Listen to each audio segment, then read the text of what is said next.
Welcome to Chasing Hard Podcast, where we talk about trusting God when life doesn't always turn out like we planned, or when life doesn't turn out the way you planned.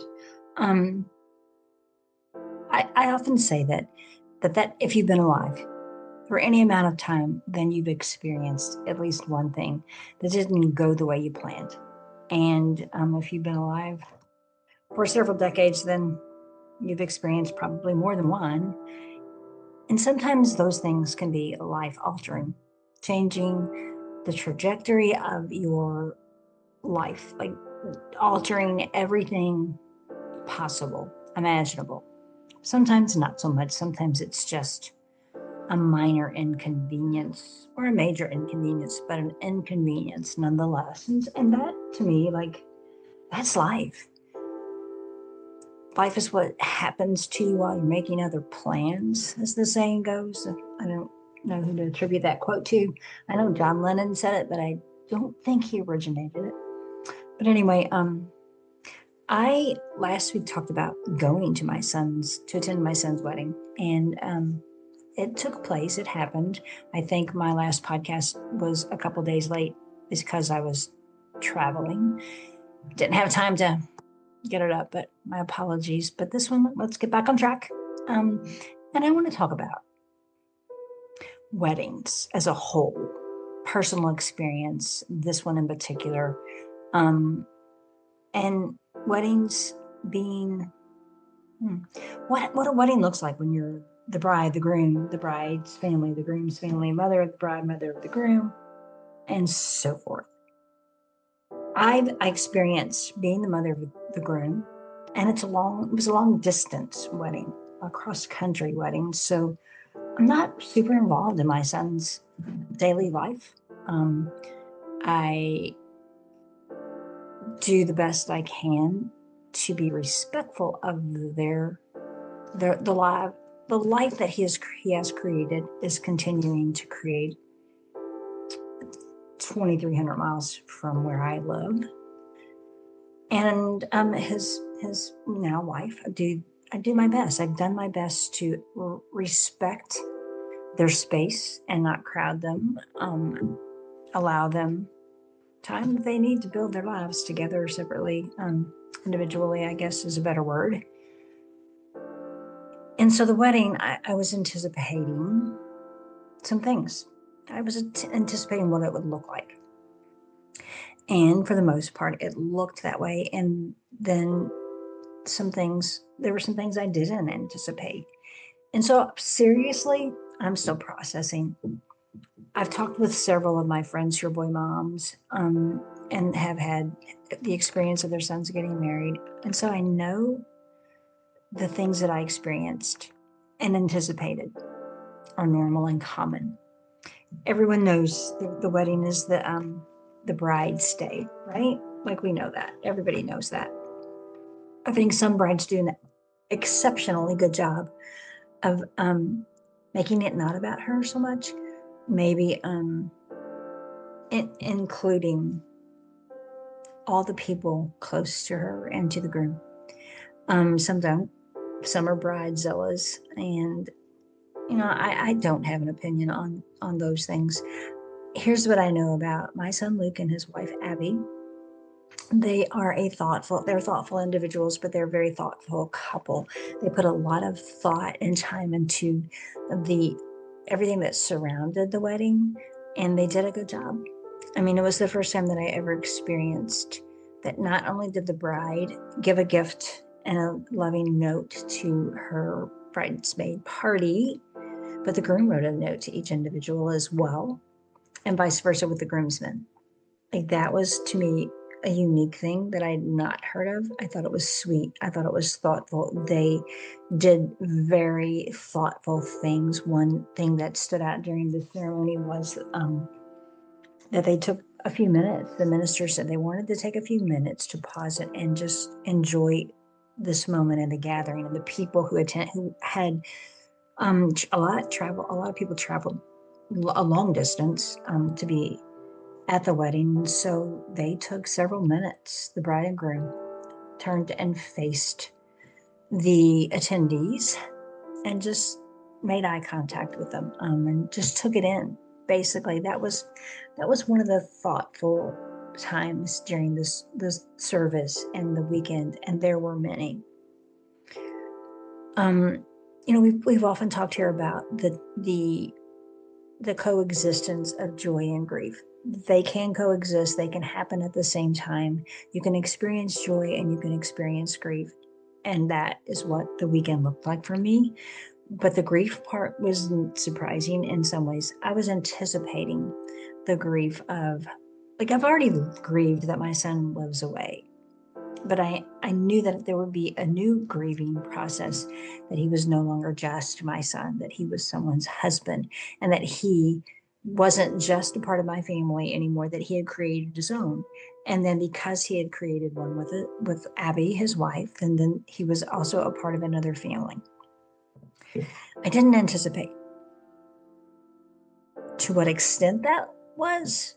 I mean, the bride's family lived closer. They live in California as well. They live about 3 hours away, except for her brother, who is attending his senior year, I think, and finishing that up in Hawaii. Kudos for him.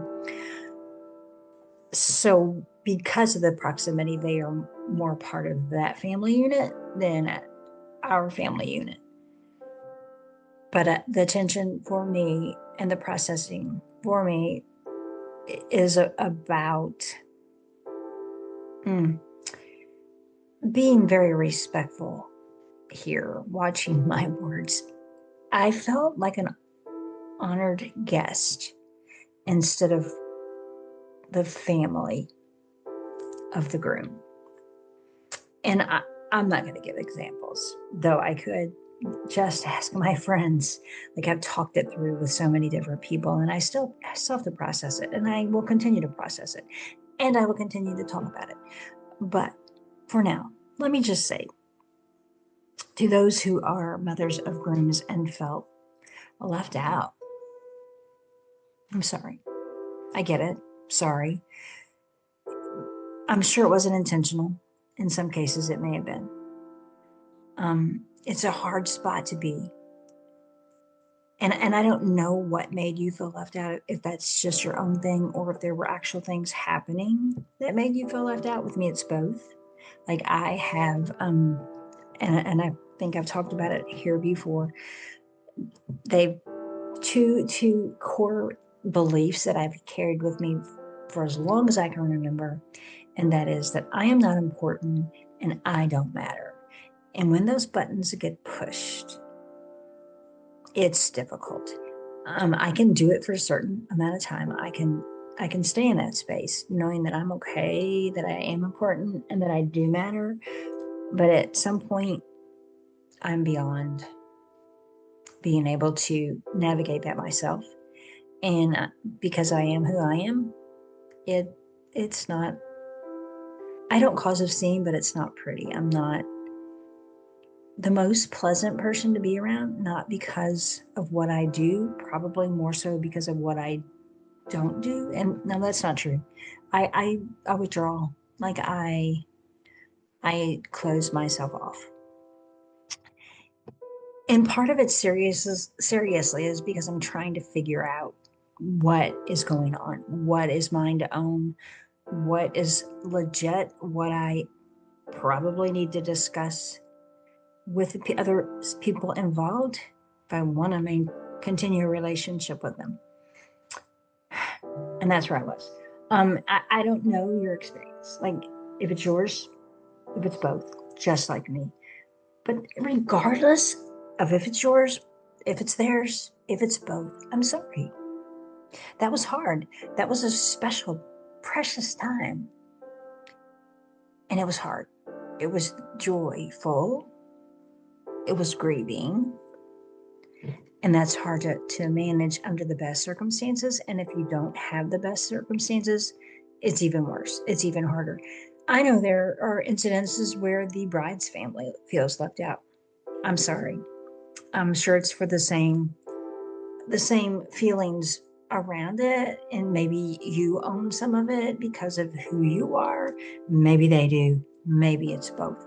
it's hard. I just want to acknowledge the hardness of it all for you, as the family of the groom, the family of the bride, knowing that it was a special time, knowing that so many special things happened, and knowing that all of these emotions that you don't understand were taking place as well.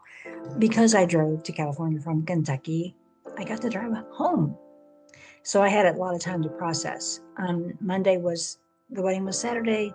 Monday was the day the drive started. And I, just how anyone does is rehearse things over in their head, what happened, processing all of that. And I did. Tuesday continued and left very early. Always leave when it's dark to get a few hours under the tires, before a lot of the traffic hits. Tuesday, I landed on anger. Like, I was really kind of pissed off, as I said. It just adequately describes it.